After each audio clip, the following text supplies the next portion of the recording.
up online. The other thing we'll be doing is they have requested that the timing slightly say 30, and then they know they have 30 seconds left in case they are thinking about running out of time. Okay? And with that, are we ready? We are going to start with Shelly. If you will introduce yourselves and tell everybody why you're running and a little bit about your family, please. All right, thank you very much. I'm Shelly Kelly. I live over by Westerville, so on the eastern edge of the district. I've been living in the district for about 6 years. My son is in first grade and enrolled here in Broken Bow. My son and I ranch out there. We run cattle, and I'm the executive director of the Sandhills Task Force, which is a nonprofit organization that's designed to promote ranching and conservation. In that executive director role, it's my job to manage the budget, to raise the funds through grant writing and also cooperative agreements, and to work on partnerships. I organize and run meetings for my job, and I have for 10 years. Prior to moving here, I was on the school board in Sutherland. I was elected to and served as a school board member there. That prior experience helped me bring information and some history for how another school was ran, and I could be able to compare what happens here to what I had experienced there. I'm so thankful to be running in a district where the school board is ran well. The school is operating very well. It's neat to see that there are people interested in running, and the candidates are wonderful. And there's not a lot of contention, which is really nice. I also get the pleasure of serving on other boards, and they're from local focus, the state focus, and a nationally focused board. That experience, I also believe, will help me be able to weigh decisions and be able to work with others on the school board. I have no concerns about the school. I'm excited there's an FFA program. When I was at Sutherland, I was able to start a beef in school program, also start an FFA alumni, which helps to support the FFA program. Organizing those types of support groups helped that organization flourish, and it's still in place today. I like to see our FFA program here grow, and I'm excited about the new building and the new opportunities we'll be able to provide our students. So I'll wrap up a little early. Well, thank you. Yes. Okay. We will now start with JD. Hi, I'm JD White. I grew up in Buffalo. I graduated from Buffalo High School in 1998. Been active in the community and back in the community for the last 17 years after dropping off college and coming back for 9 years. Currently a manufacturing, I was formerly a manufacturing manager for the last 17 years prior to transitioning to Jim Milham here in the last year, where I'm a plant services manager, heavily involved in budgeting, planning, facilities updates, and ensuring that help build a sustainable program up there at the hospital so we can continue to grow and also attract a member of the community.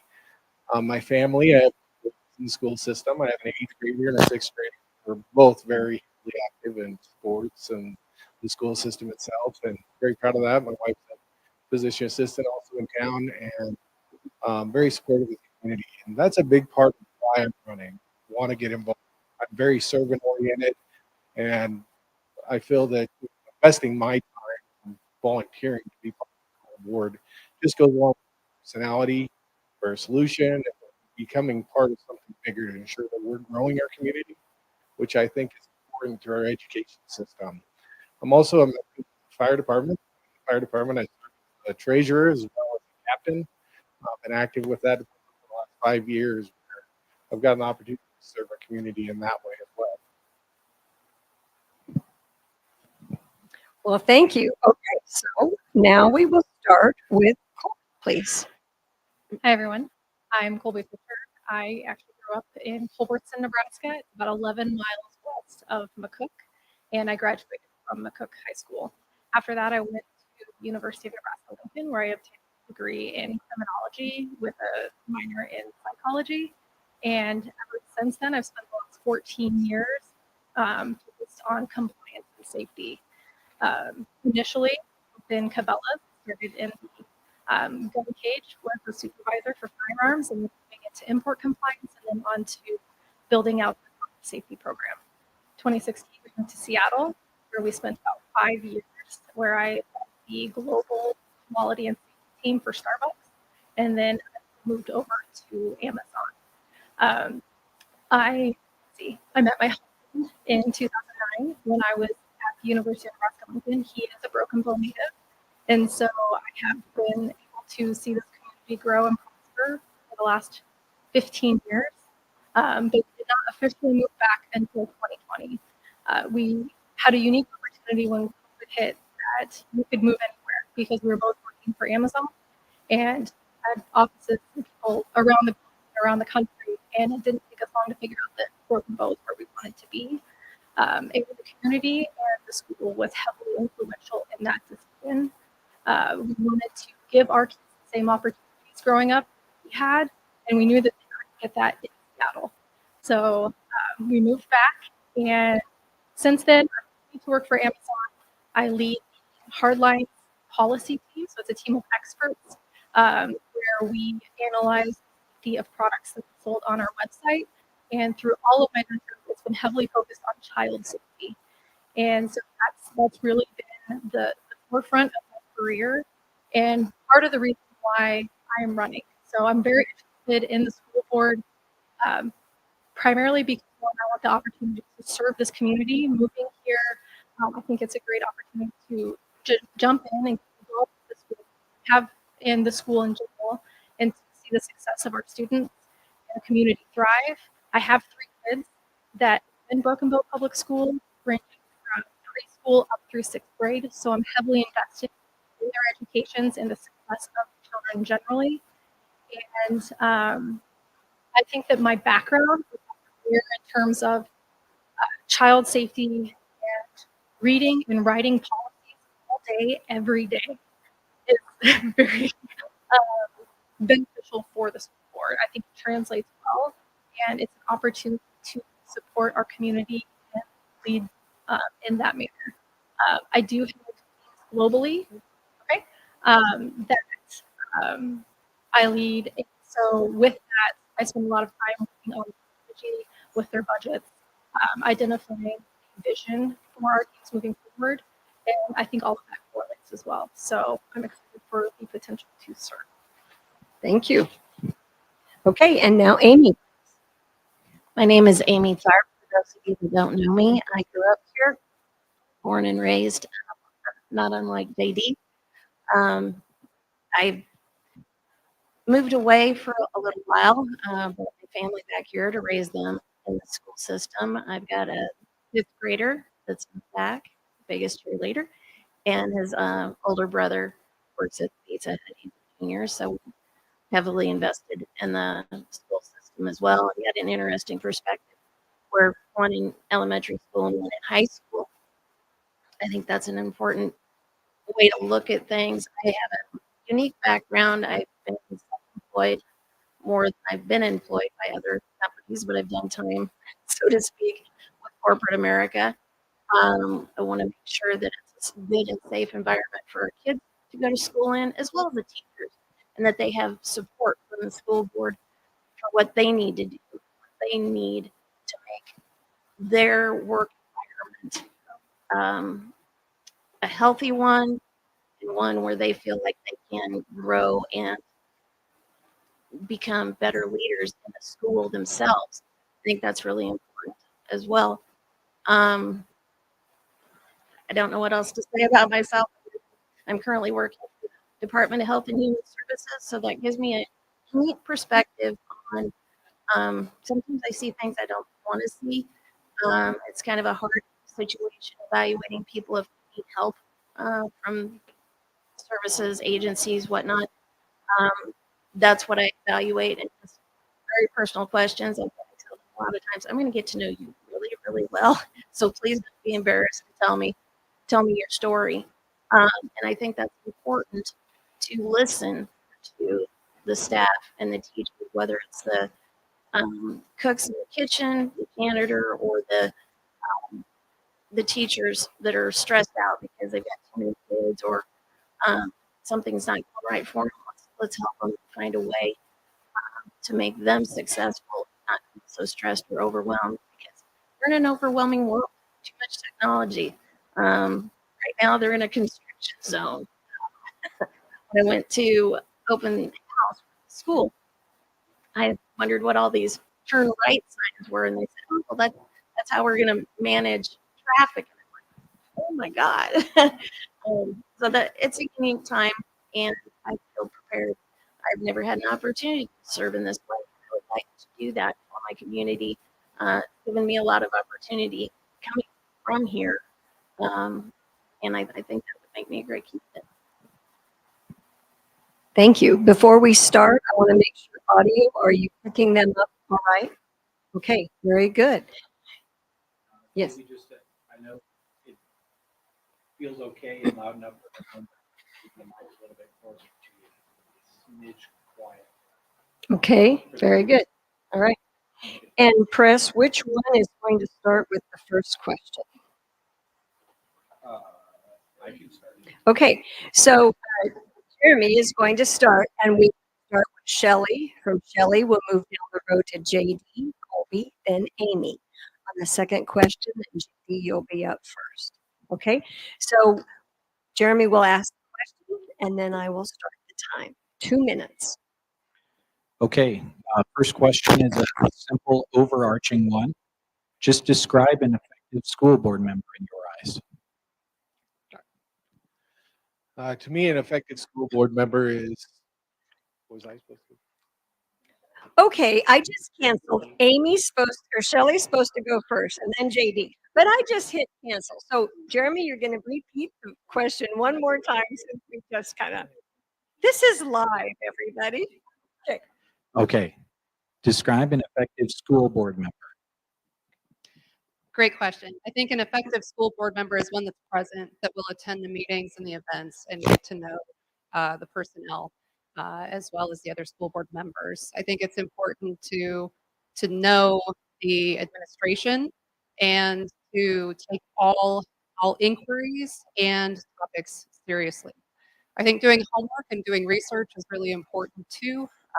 Something we weren't able to do today, but that's okay. Being able to think on your feet is really important, but also taking the time to step back and look at how other people have handled it or how the situation has played out in other areas, I think is good to gain perspective so that we don't just do things how it's always been done here. Listening to each other, to one another, and their ideas, I think is another good thing to have. So, listening, be able to make decisions, to be able to not be afraid to stand out in the crowd if need be, and speak unpopular opinions is sometimes also important. But then also coming together at the end to be able to recognize, to move together as a unit, not be divided, to try to find common ground, to work and to negotiate. So to recap, I think you need to be able to communicate well. I think you need to be able to listen. I think you need to be able to cooperate, and I think you need to be able to do some research. Thank you. JD, you can start. Communication is huge. Getting to know staff, your faculty, your administration through the school system, your students. You need to be able to listen to all levels.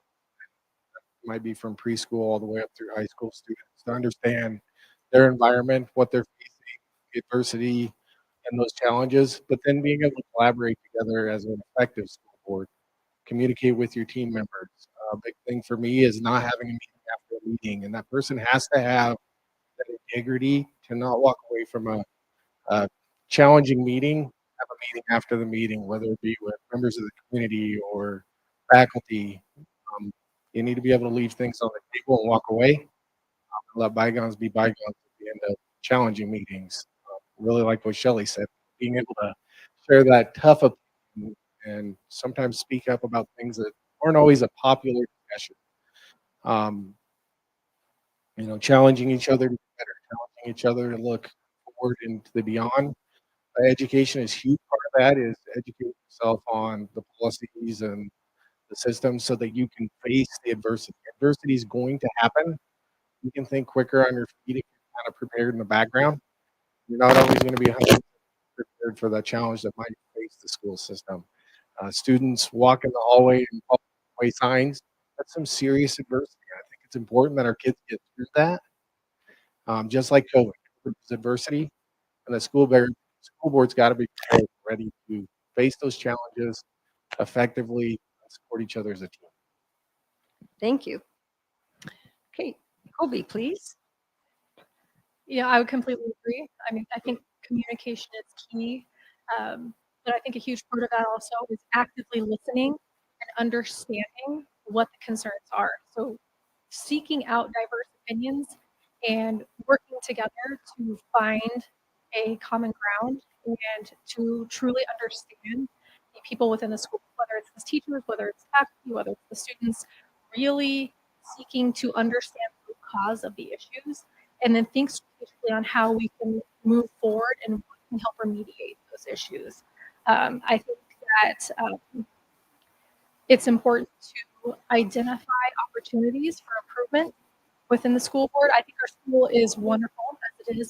There isn't some gap or agenda that needs to be addressed, but I think there's always opportunities in every aspect of life.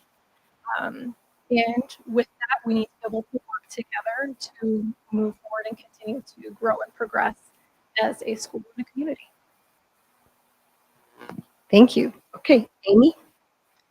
I would agree with everyone here that communication is key.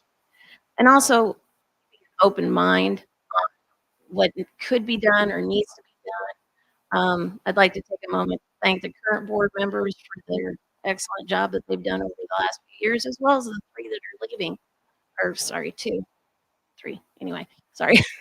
'Cause it's a hard job, and they've really handled some difficult decisions and unpopular decisions like the others have stated. Um, I also feel like there's room to grow yet. And sometimes it's not always looking back at how they used to do it or "Well, that's the way we've always done it." I'm not saying that necessarily, but I definitely feel like there's a place to grow. And especially in the fine arts, that's near and dear to my heart. And it broke my heart when Addie Lawhorn was the only homecoming candidate because there weren't any senior boys in the choir. Um, I'm just going to get on my soapbox a little bit about that because when I was in school here, we had 100 kids in choir. We had 3 sections. There's 100 kids in band, and it wasn't just band. It wasn't just choir kids. Athletes were in band and choir too. Most of them were in both, as well as their sports and athletics and stuff, and top scholars. So I think there's something to be said about maybe looking at the past and taking a look at seeing how we can learn from those experiences and bring the good back that maybe we're missing. Thank you. Okay, the next question will come from Mona. JD, you will be the first to start this next question. Yes, I'm very sure. And Shelly will be the last. Okay, so the question, Mona, please. Okay, Superintendent Darren Toby has said that 84% of the district's current budget is staffing, salaries, benefits, etc. As a board member, how would you balance the need to compensate good teachers and staff against the sometimes difficult task of filling positions with quality personnel and yet trying to keep the taxpayers happy? That's a really good question. Financial responsibility in that is going to be a challenge. I feel for the school systems across our nation is we graduate from school and we want those $100,000 jobs. We've spent 4 years in college and we want those high paying jobs. And unfortunately, in the school system, the salary is not there. The the administration, Darren, having to face that constantly and work through the balance and working through negotiating every year and making sure that we're balancing those things out. For me, it's getting involved and understanding how do we think outside the box. Recently, there was a forum down at UNK. I spoke with Joyce Richardson. She asked, just off the cuff, an idea. How do we tap on to the 2-year degree initiative? Teachers get, paid on progression as they work towards their master's degree and finish higher education. Is that something that we need to tap into beyond just internally in our school system? And that's a bigger picture item, and that's a huge challenge for what they're facing today of how do we get involved and how do we think outside the box so that we can further develop our teachers and becoming to that master level. Well, maybe you can come into a little bit lower wage as they get through their education at a 2-year degree level. And I know that's a hard thing and it's a hard philosophy. It's new, but thinking outside the box for me is looking into those things. Thank you. Colby, please. I agree with everything that JD said. I think it's a huge challenge in that, um, the livelihood of teachers and things aren't compared to a lot of other industries, and so that can be challenging to retain the talent. But I know that Derek has done a lot of work on that budget to keep it where it needs to be in terms of all aspects of the school system, and it's just a matter of finding that healthy tension where we can support teachers and find an opportunity to motivate them to come to our school and stay in our school.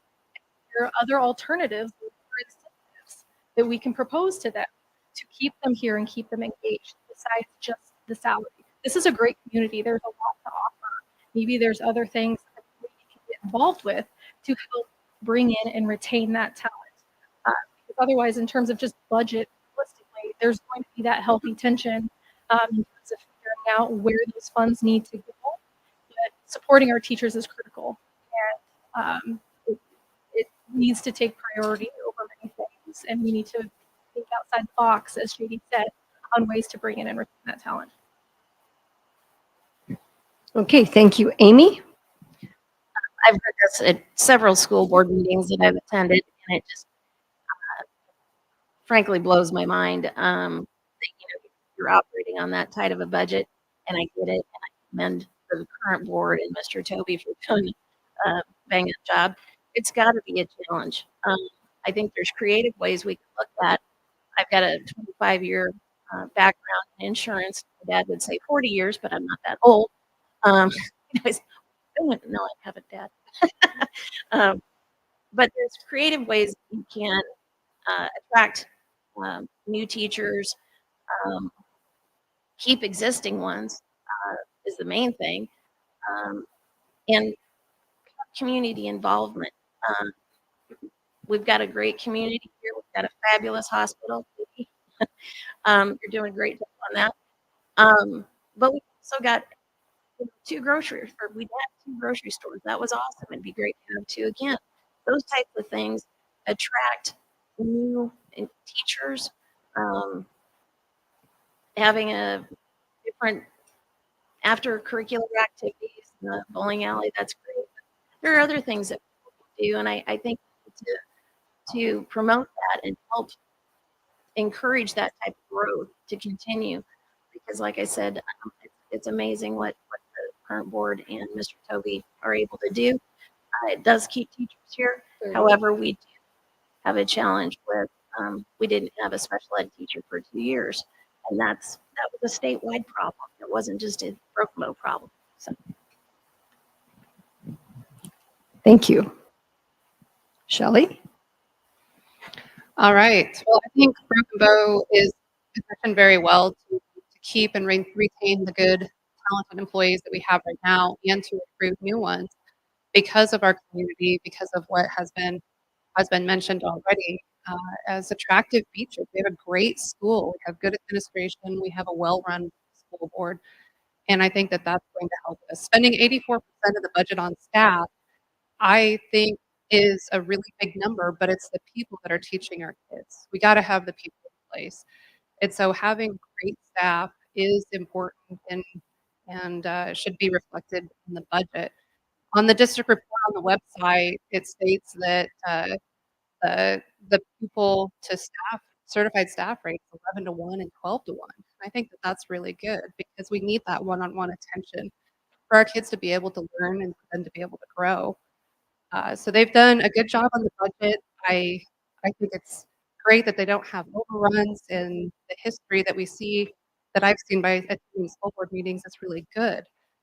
When we start talking about recruiting, we need to do, and we probably already do a good job of talking about not just the salary, but the benefits. And the benefits could be monetary or they could be non-monetary. The benefit of living here, I think, is fantastic. I'm pretty partial myself because we chose to live here largely because of the school and because of those things that we've talked about. And so I think that being able to communicate that to potential teachers and folks that want to get involved, and if we can welcome them into the community, we'll do a good job. Thank you. The next question will come from Andrew, and Colby, you will be first. Well, since this was just brought up, this was submitted by the public. Broken Bow has seen a decrease in band and choir participation in recent years. So how would you look to help support music programs and other fine arts in the school district? Yeah, that's a great question. I would encourage or students to get involved by bringing forth opportunities for them outside of just sign up for the extracurricular. Like, how can we make it more relevant? How can we make it more interesting? How can we um, bring these arts programs to the forefront and get kids interested again? Similarly to what Amy said, when I was in, 70 out of 80 kids were in music. And so I think it's a huge opportunity to bring the arts back into our programs and identify ways of doing that. But I think we initially start with just trying to increase awareness and bring it to the forefront and really share those opportunities with our students to try and get them involved. Thank you. And Amy, please. I'd say look to the past slightly. There might be other ideas, but when I was in high school, we had 3 sections of choir. The bonus was we got a 45-minute lunch. So we didn't always necessarily have choir every day, but I believe we did, now that I say that. Also, I would implement something similar like that, encourage kids to get involved in choir. I don't believe we can probably make it a requirement. If we didn't need to, then I don't believe so. But the band students, it's disappointing to me that my 5th grader doesn't have an opportunity to be learn an instrument other than the recorder, which is fine. But that has been done away with, and I don't know if it's due to lack of interest or staff. But it's not alarming, is not the right adjective, but it's disappointing more than anything. It hurts my heart because I believe that learning an instrument helps kids be better students. I believe it's proven a statistic. I couldn't tell you what it is, but I wasn't in a band myself, but nearly everybody else was.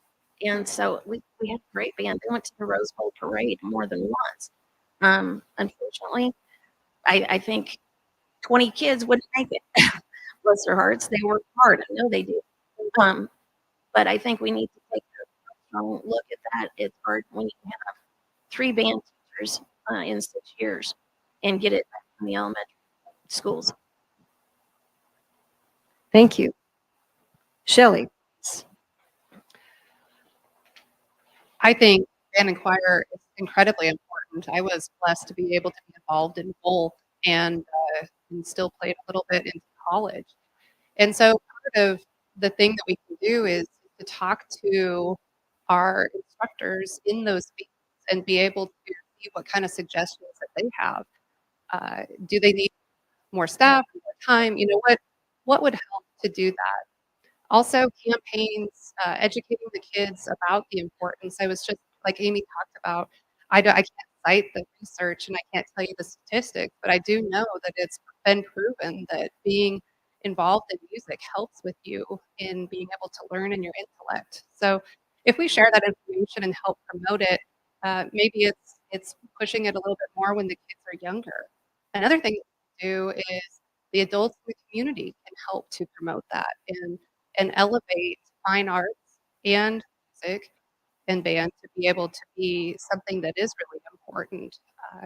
We had adults that would come play in the band with us when we were practicing and in class. And that was always a really fun day because for whatever reason, having an adult with an instrument was way cooler than just having our music instructor playing, even though she could play about 10 different instruments.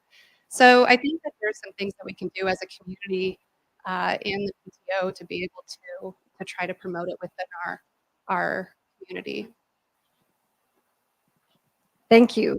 And finally, JD, please. I'd agree with everybody. A huge part of that is getting back into grade school, the elementary level, and getting those kids used to it at a young age.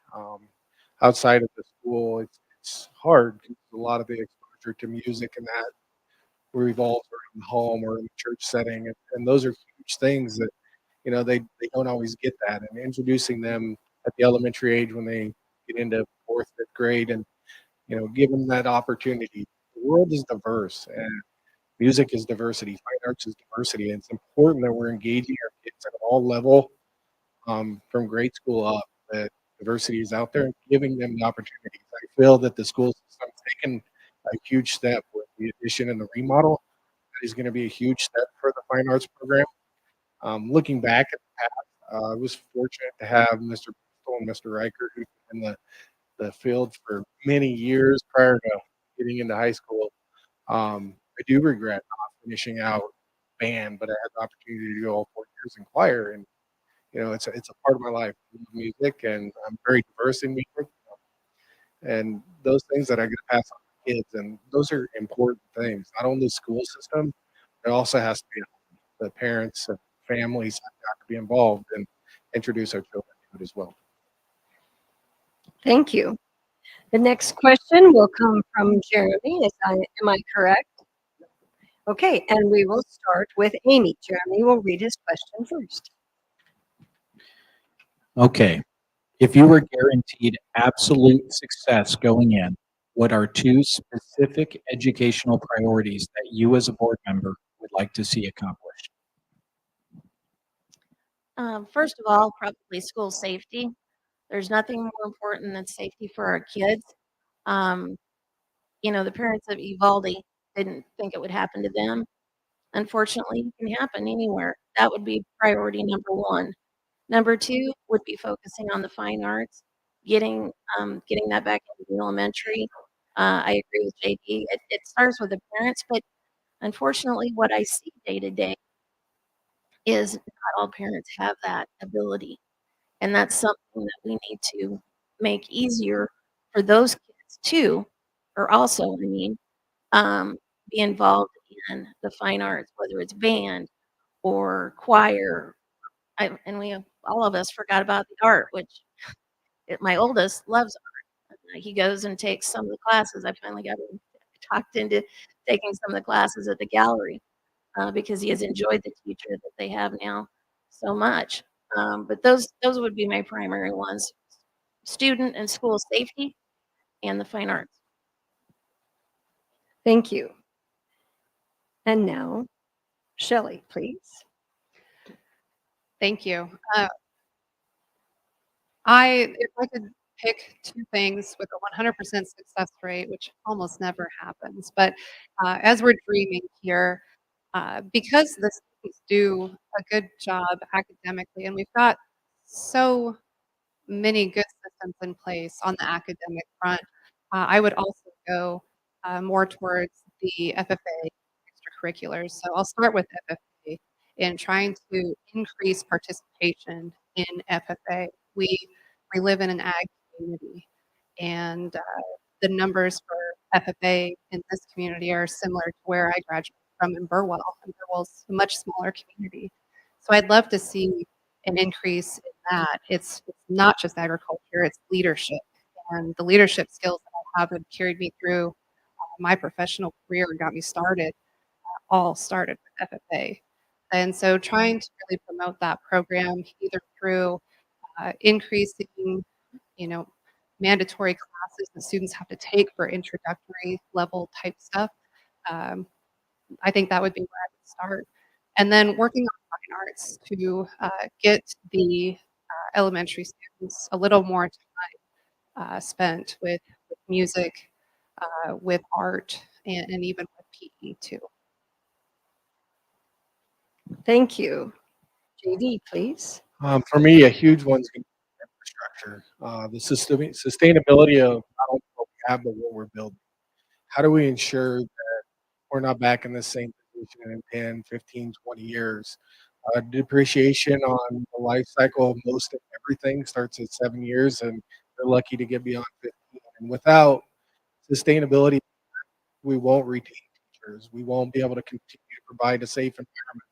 And those things are important for me, and that's a huge driver in making sure that we provide the tools and the resources, which is our school and our teachers, for growth. And without those things, we won't be successful. So that's a huge one for me, is that infrastructure sustainability. And another one is just continue to grow the diverse programs, the fine arts, the technology. Technology is huge. Uh, we aren't going to get away from it. We've got to use it to our advantage. We've got to use it right, and we've got to make sure that we are developing our students. Majority of students these days are very hands-on learners from video games and technology interaction. And, we've got to use that to develop them and grow them. And that would be a huge focus for me. Thank you. And now we go to Colby, please. All right. I would say my two initiatives, if we could find absolute certainty of success, first and foremost for me would also be safety. I mean, that is baked into everything that I do and have focused on for years. And I was really excited with the changes that came about from the bond of the safety features within our buildings and what that provides to our kids. Second would be similar to what you said also in terms of inclusion and that means across the board, whether it's fine arts, it's tech. I'm also really excited with the bond in terms of the advancements in the trades programs and what that will be doing for our community. If we can encourage our students not only to just pursue 2 4-year degrees, but also if you can get into these trades programs and really excel in that, that could bring businesses back to our community and continue to grow. So I think inclusion of all different activities, especially those training programs throughout the high school, and then ensuring that our kids are safe. Thank you. So next question, Mona, please. And then Shelly, you will be the first on this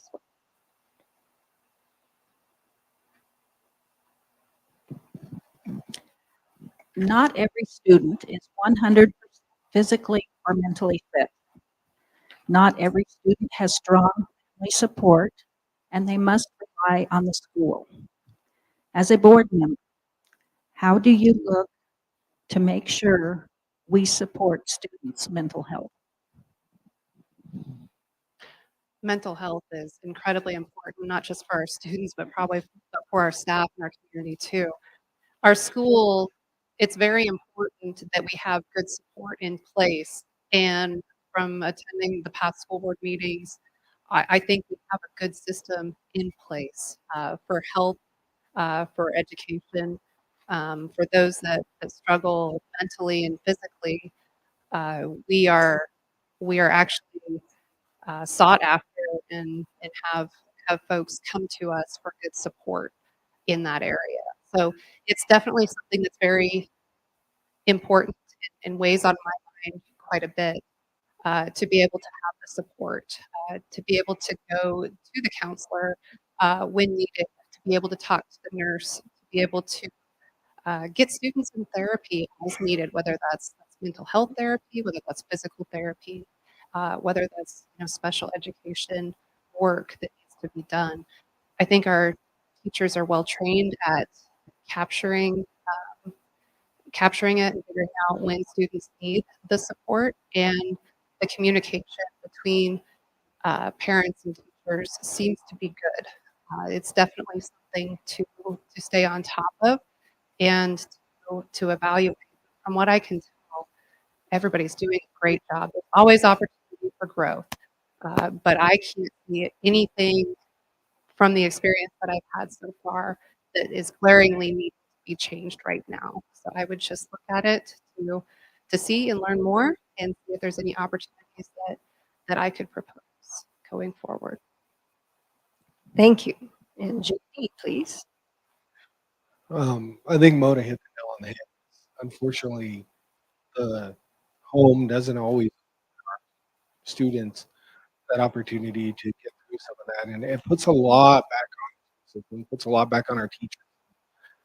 That is a lot to ask. Just even with as parents, it's a lot to ask, even with our own kids some days, because the world is huge. There's so much that we throw at them every day. And I think the biggest one is, giving our counselors the tools, our teachers, and continue to develop that.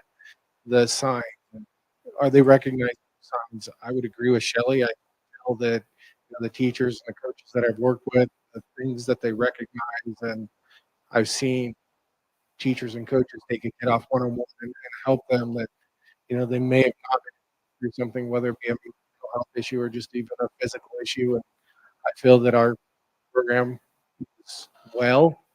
We spend, I think it's almost $1.6 on it a year, if I remember right, and that's a lot. And it shows that we are invested. And I want to continue to support that.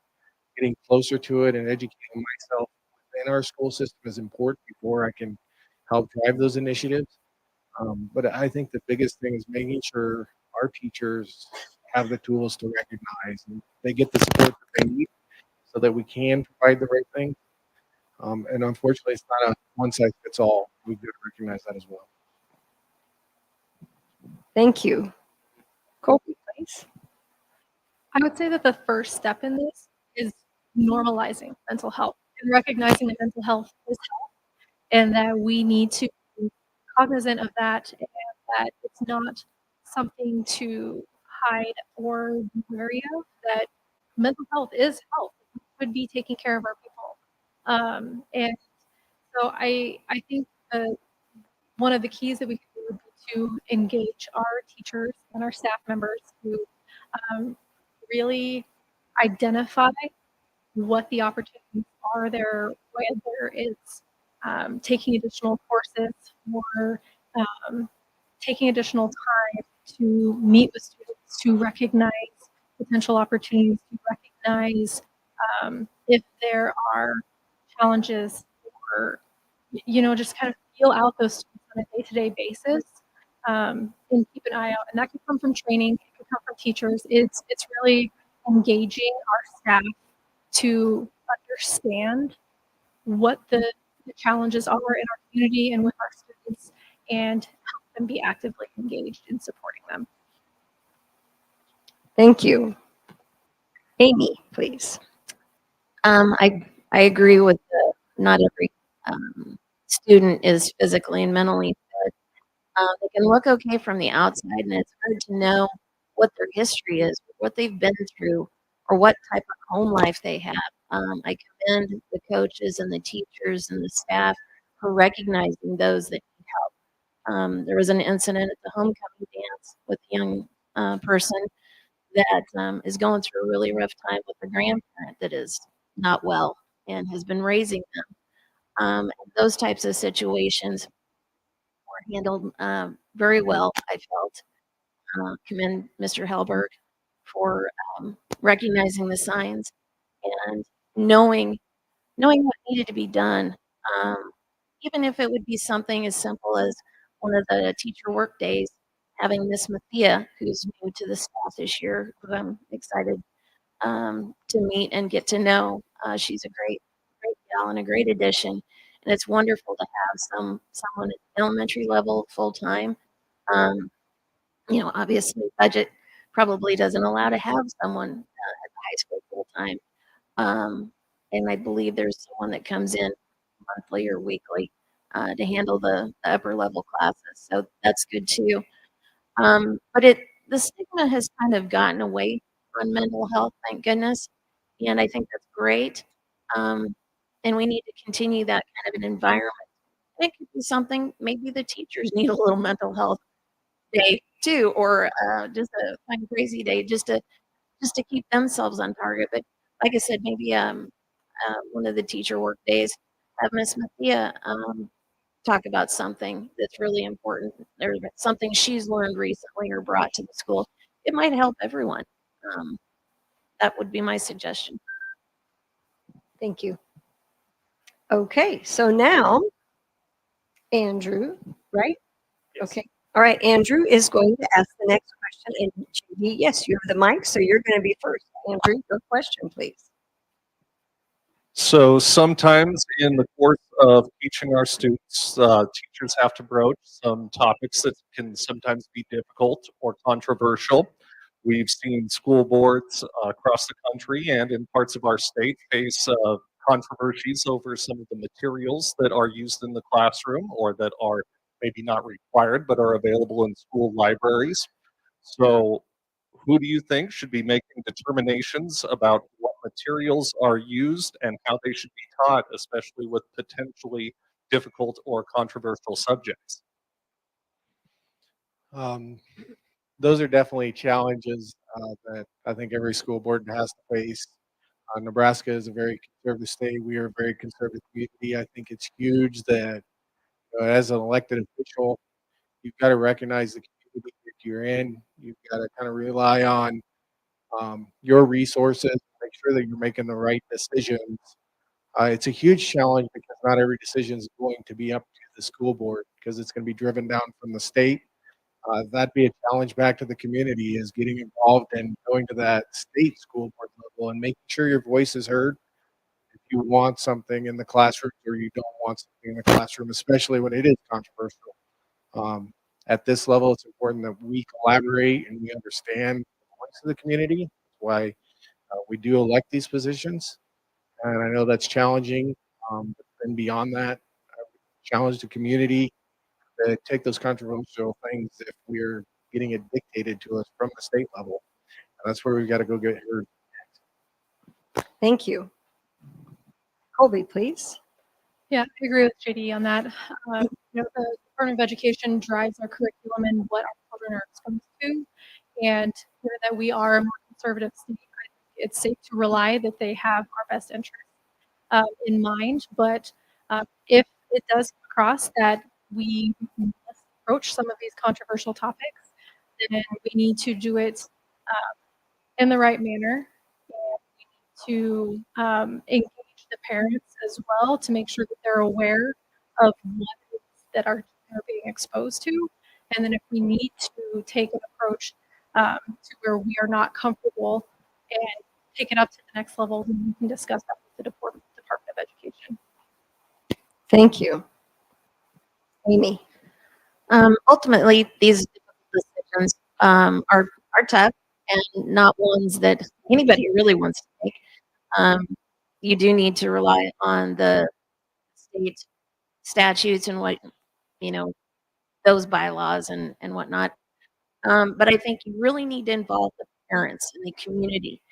Um, just because someone doesn't have a child in school doesn't mean they don't have a valid opinion on this. And I think it's important to involve everyone, not just your PTA, not just, people need to get involved. Parents need to get involved. Everybody's busy, and I understand that, but these are our kids. And if there's something that's being taught or something that you don't agree with or something that you don't feel is appropriate for a certain age level, you need to get involved. That's important. If it's not important now, it will be in the future because what they learn now, they're going to take with them to grocery cart or wherever they're working, and you're ultimately going to need to deal with that young person. So it's in everybody's best interest to get involved and be heard, and the biggest thing is get involved. Thank you. Shelly. A lot of good things were talked about and discussed, and keeping parents aware of what is being taught is really important. Colby, you hit the nail on the head there. If the parents have concerns, they need to be communicating with the teachers. And if they don't feel like they're getting their concerns heard, then they go to the superintendent and then maybe to the school board. And so there's a couple of different avenues that way. If your question was who gets to make those challenging decisions based upon what controversial topics will be taught. And so there is a curriculum that is picked. The school board hires the superintendent who oversees the staff and approves the curriculum. And I believe the school board also approves the curriculum. So in a circle way, uh, the school board gets to have some say, but the parents ultimately are the ones that get to have the most voice. And if we do get into a situation where there is um, some disagreement about what is being taught, I think as a school board, it needs to be discussed, it needs to be handled and negotiated. And maybe there's a way to, through those negotiations of the parents opting kids in and out of if it's something that's very that they feel very passionate about for whatever reason. We just need to have the conversation. But I believe there's a really good process and method in place by communicating through the teacher and the superintendent and also the school board and the elections that we're having and working on right now. Thank you. Okay, so we have had 6 questions. I'm trying to remember my memo. Did we have 7 or are we done? We are done. Okay. So now we are going to go to, I gotta change my timer to 45 seconds. 1 second, you know, I'm so tech savvy. And I'm gonna shake it up, and you don't know who's gonna go first, okay? But Jeremy, you're gonna pick number 1, 2, 3, 4. They go first for the closing remark. Just say number. Just give me a number, quick. 3. That would be Colby, please. Colby is going to go first for the closing. Thank you. All right, I would just like to say I really appreciate the opportunity to be in front of you all tonight and to speak to these matters. And I would really appreciate the opportunity to serve our school and our community and help drive these programs forward. So I really appreciate your consideration and thank you so much. Thank you. Okay. Amy, we'll go ahead and start with you. Yep. Okay. Well, I didn't know if you were really going to mix it up, Donna. So I could see you doing that. Go ahead and start. I want to thank everybody for coming tonight and everybody listening, and for the newspaper and the radio stations for providing this opportunity for people to hear from each one of the candidates. I think that's very important, and it's getting down to the wire. I would love an opportunity to serve on the Broken Bow School Board. Like I said, this community has done a lot to make me who I am, and I would love an opportunity to mentor and bring our school system into this next phase. And I appreciate you being here and your vote. Thank you. I'm going to mix it up. JD, you get to go next because I like to mix things up. Okay, you may start. All right. I just want to thank everybody again tonight for giving us the opportunity to sit up here and answer a few questions and, you know, face the public. I encourage everybody to get out there and vote. If you want to be a solution and want to get involved, voting is a huge way in our country to get involved and speak your voice. Get to know each and every one of us. I know it's challenging with a handful of questions, but I'd like the opportunity to serve the school system, our community, and make sure that I'm one that's speaking for not just the students, but our faculty, our administration, and all of our community and beyond. Thank you. And now Shelly, please. Thank you. Yeah, thanks for the opportunity to get to have this forum. Thanks for everybody for showing up too. I think that that's an important part to be able to have the discussion and get to know one another. I'd appreciate the opportunity to get to serve. I think I have the skills to be an effective and cooperative board member. I was asked to run to make sure that there's an agricultural, representative, another ag voice on the board, and would be happy to be that. And then also to encourage everybody to go vote. I think it'll be a big time to vote. You got to hear a little bit from the 4 of us, and would be happy to answer any more questions if anybody had some later. Thank you. Well, first and foremost, thank you for attending live, and also thank you for those that are watching. Casey and I, KBBN, sandhillsexpress.com, and KBear 92.3 on Facebook and YouTube. And there will be a written recap in the Custer County Chief. Thank you to you three for asking the questions. Thank you to you four for volunteering your time. I don't know about anybody here, but it takes a lot to step up and say, yes, I will run, and yes, I will serve. We need more people to say that. And basically, thanks, guys. Have a good night, and vote, vote, vote.